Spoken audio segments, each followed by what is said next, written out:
Uma primeira convocação remete-nos para a organização da atividade empresarial.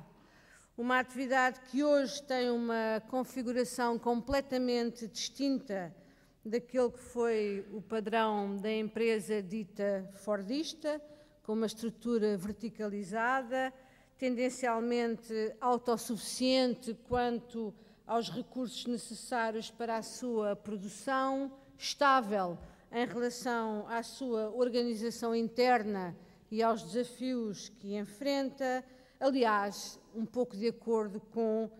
o One Best Way dos modelos teóricos racionalistas dominantes até meados do século passado.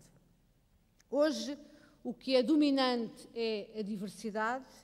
hoje o que é dominante é a singularidade organizativa, a particular atenção às necessidades de sobrevivência, a interação constante com um meio envolvente que muda permanentemente e que faz com que as empresas estejam permanentemente a enfrentar desafios. Também do ponto de vista dos trabalhadores, assistimos a profundas mudanças. E aquilo a que assistimos é a desintegração da tradicional massa de assalariados. E o que temos hoje é uma multiplicação de grupos portadores de interesses e desejos de afirmação cada vez mais diferenciados, mas que nem por isso não necessitam de ser protegidos e de ver os seus direitos e os seus deveres perfeitamente respeitados e implementados.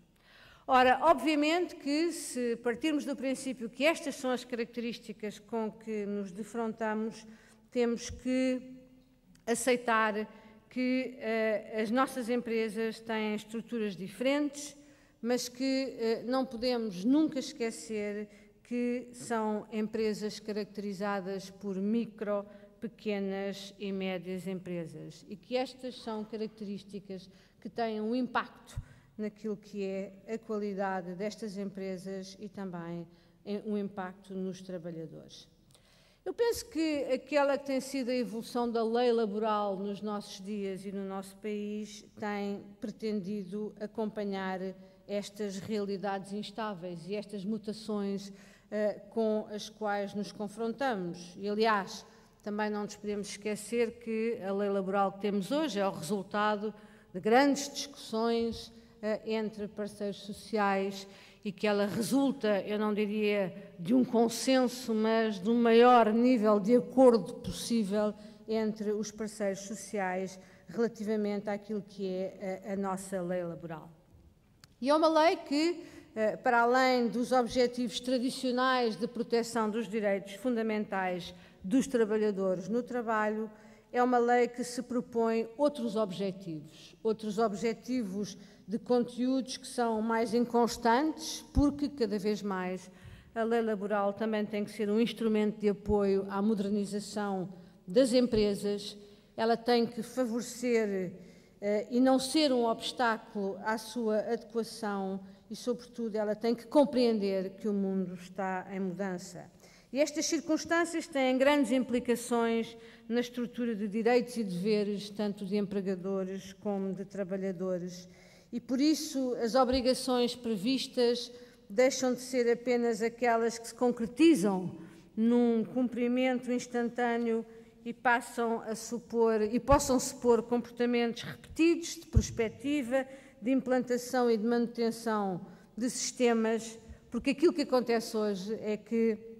estas obrigações compreendem a introdução de procedimentos e ritmos organizacionais que exigem momentos de mudança constantes, que exigem também momentos de execução complexa e momentos que são muito mais prolongados no tempo. Se olharmos, por exemplo, aquilo que é hoje a nossa legislação laboral em termos de obrigações de formação dos trabalhadores, aos mecanismos de flexibilidade interna da relação laboral, a gestão e a organização dos tempos de trabalho, as obrigações de gestão dos riscos profissionais, as organizações de coordenação de intervenções externas, vemos que esta complexidade é uma verdadeira realidade. Ora, nada disto se passa fora daquilo que a interpelação que esta legislação laboral exige da parte da ACT e da parte dos seus profissionais, dos quais esperamos posturas e ações que sejam adequadas àquilo que são estas novas características. E também, se olharmos para aquilo que são os novos, velhos desafios, e falou-se bastante esta manhã da questão da economia informal, do seu peso e da sua importância na economia nacional, eu penso que temos também que olhar para estes fenómenos e temos, se calhar, na questão da economia informal, que todos juntos procurar começar pelo básico, é pormos de acordo sobre de que falamos quando falamos da economia informal. Porque cada vez que falamos da economia informal, dependendo de que setor somos oriundos, temos uma interpretação distinta sobre aquilo que estamos a falar. E, de facto, a economia informal foi referida porque ela aumenta num contexto de crise e penso que nós não podemos deixar de ter em consideração, quando discutimos todas estas questões que estivemos a discutir esta manhã, que a crise global que a todos nos toca e que tem grande influência nos traços que procurei descrever muito brevemente, tem de facto uma evidência omnipresente que nós não podemos ignorar. E por isso também penso que esta crise deve ser uma oportunidade para nos fazer refletir sobre a nossa ação a todos os níveis, porque não há nenhum organismo que possa ficar indiferente àquilo que são as consequências e as faces visíveis desta crise. Sobre aquilo que eu entendo deva ser a missão da ACT, eu penso que nós não podemos nunca perder de vista que a ACT é o mais operacional instrumento de intervenção da administração do trabalho e que ela tem 3 dimensões desta ação que têm que estar articuladas entre si e têm que ter ligação lógica entre si. Em primeiro lugar, a ação sobre as relações laborais que se estabelecem nos locais de trabalho e sobre todos os sujeitos que aí exercem ação, e esta é uma das funções centrais do sistema de inspeção do trabalho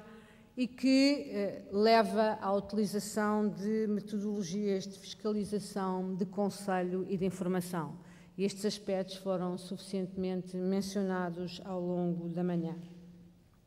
Em segundo lugar, tem uma missão que consiste na dinamização da ação das entidades públicas e privadas que, a montante dos locais de trabalho, têm missões similares às da ACT. E aqui refiro-me particularmente às entidades da Rede Nacional de Prevenção de Riscos Profissionais, sendo uma das funções dos sistemas de promoção da saúde e segurança no trabalho. E é daqui também que se espera que o país tenha dispositivos para as empresas e para as intervenções a diversos níveis que permitam avaliar, controlar e gerir os riscos profissionais. E este tipo de ação não é completamente estranho aos sistemas de inspeção do trabalho, com a sua obrigação de cooperação com outras instituições com missões similares à sua e que cada uma tem o seu contributo a dar e as redes de cooperação a desenvolver. Uma e outra destas 2 ações que referi anteriormente visam a mesma finalidade, ou seja, pretendem assegurar que se cumpra a lei do trabalho ou, dito se calhar de outra forma, visam concretizar a manifestação da vontade política democraticamente construída que está representada na lei. E daqui, da conjugação destas 2 ações, resulta a terceira das dimensões a que me queria referir: proporcionar informação sobre o cumprimento da lei e identificar razões de incumprimento para retroalimentar a decisão política de produção de normas legais.